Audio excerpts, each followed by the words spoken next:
자, 문 지지율이 45.5라고 리얼미터가 오늘 YTN 의뢰한 여론조사에서 발표를 했습니다. 이것보다 더 나오는 여론조사도 있기 때문에 별로 놀라운 것도 아니고요. 부정이 51.2, 긍정이 45.5. 그래서 이철이가 임기 말 5년 차에 지지율 40%대 대통령이 어디 있냐? 우리한테 찍히면 새로 대통령 되고 싶은 놈 국물도 없다라는 이야기가 나오는 거죠. 자, 그런데 이런 지지율에 대해서 많은 사람들은 믿지 않는다, 조작이다라고 말을 하는데 문제는 이걸 알아야 됩니다. 이걸 임기 5년 차에 조작할 수 있는 능력도 능력이라는 거예요. 언제 우리가 정치인의 능력을 따질 때 긍정적 능력만을 이야기합니까? 독재를 하는 것도 능력이고 조작을 해서 끌고 가는 것도 능력이고 데모를 못하게 하는 것도 능력입니다. 뭉가리는 우리가 참 인정하기는 거시기합니다만은 능력자로 인정은 해야 된다.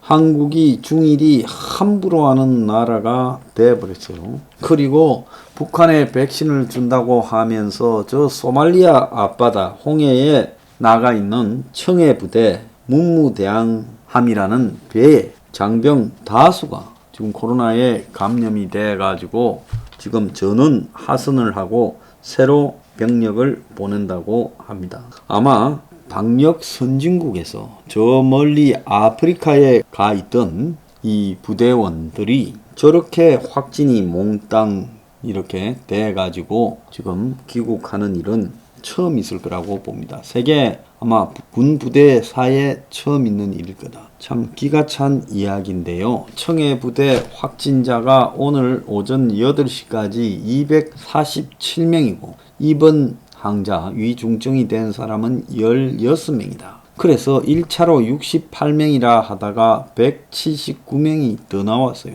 그러니까 전체 배에 승조원 301명 중에 82.1%가 양성이고 50명만 음성이고 4명만 판정 불가라고 이야기가 나오고 있습니다. 이런 일이 벌어진 배경에 북한에 백신을 주겠다면서도 장병들에게 백신을 주지 않았습니다. 지난 4월 달에 이미 해군 상륙함 고준봉함에서도 확진자가 38명이 나왔는데 그때도 철저방역을 지시했어요. 그런데 저 아프리카 앞바다까지 가 있는 청해 부대는 왜 방치되었느냐? 첫 정상자가 나왔는데 열흘이 지나도록 코로나 검사 격리 치료도 하지 않았습니다. 자, 민노총 집회에서 확진자가 나왔어요. 3명이 나왔습니다. 현재까지만 그렇다는 거죠. 전원 검사를 받으라는 행정명령을 내렸지만 참가자조차 파악하지 않았으니까 아무런 실효성이 없는 이야기일 뿐이지요. 말로만 시용하는 거죠. 보수단체 집회 때는 어떻게 했습니까? 전화기를 갖다가 다 추적을 해서 조사를 시키고 사람을 미행하고 그렇게 하지 않았습니까? 민노총이 도리어 정부를 비판하고 나서서 4차 대유행에 대한 마녀 사냥이라고 정권을 향해서 경고했고 전수조사에 협조할 리가 없지요. 정권은 8.15 때는 휴대전화 통신기록, 신용카드 내역, 보안카메라 확인 모든 방법으로 강제 검사를 시키고 집회 주최자를 붙잡아 구속하고 기소했습니다. 민노총 집회에 대해서는 2주 동안 주동자 소환도 한 번 안 하고 조사도 하지 않고 미적거리고 있는 것이 대한민국입니다.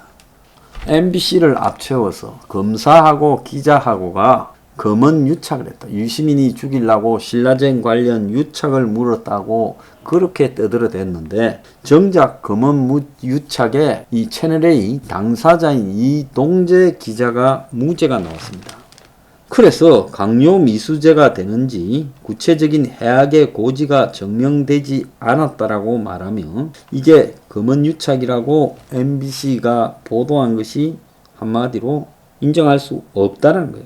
재판부는 비록 이동재 전 기자가 수감 중인 피해자를 압박한 것은 취재윤리 위반이지만 그렇다고 형사처벌을 해서는 안 된다.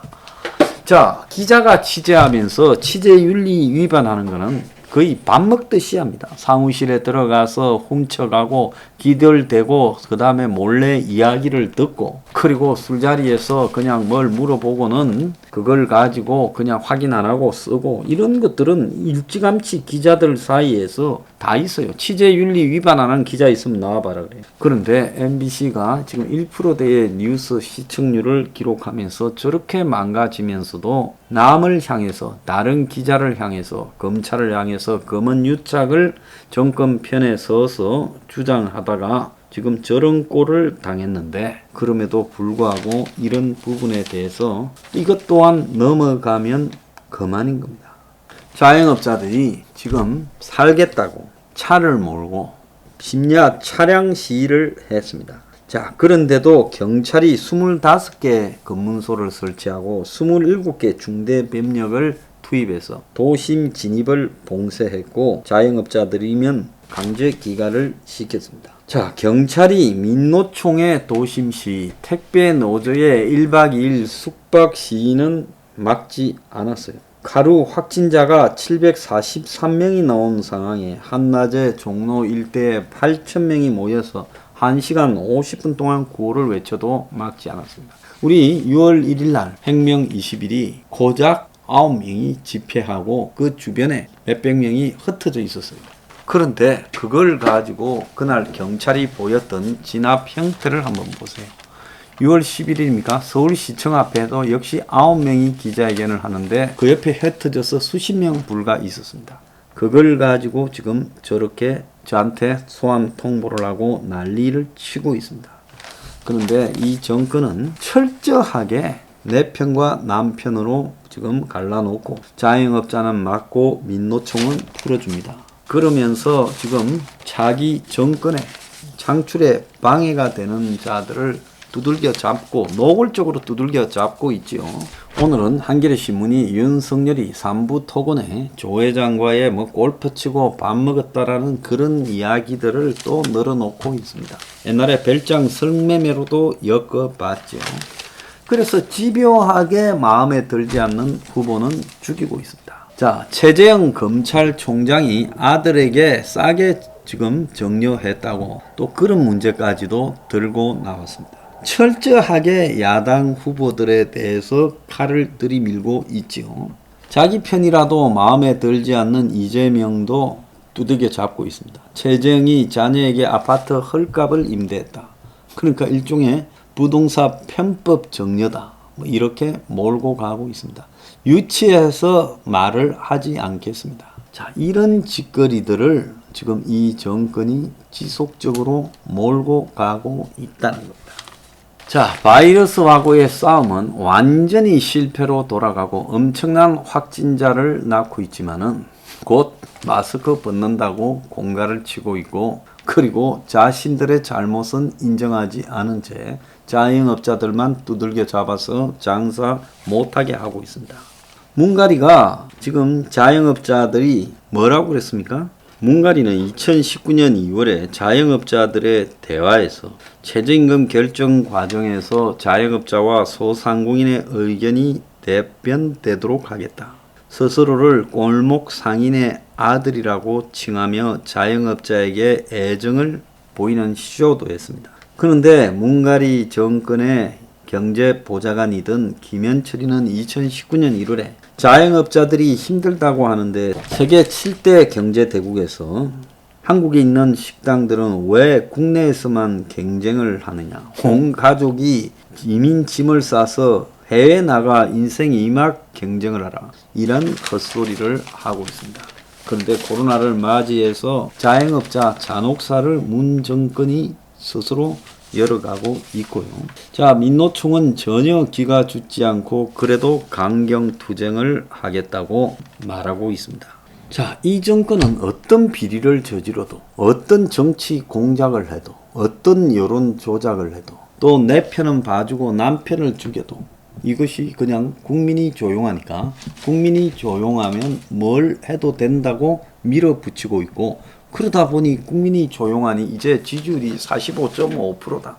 곧 문 지지 중에 긍정이 부정을 초과할 수도 있다. 이런 생각이 들고 있습니다. 자, 이런 짓거리를 해도 겁도 없이 해도 이것이 통하는 나라. 자, 이러다 보니까 가면 갈수록 더 과감하게 여론 조작과 독재 행위를 과감하게 해 나가고 있습니다. 원래 이쯤 왔으면 겁이 나서 뭘 새롭게 하기가 부담스럽고 퇴임 이후에 처벌이 겁이 나서 버티기가 어려울 건데, 정권은 100% 재창출을 할 수 있다고 확신감을 가지니까 그런 확신에서 나온 일종의 자신감이 더욱더 파시즘적 독재를 강화하고 경찰이나 검찰, 공수처 등 국가 안보 기구를 앞세워서 대중들을 탄압하면서 지금 이 나라를 끌고 가고 있습니다. 거기에 언론이나 여론조사 회사들이 정권에 완전히 개나 소가 되어서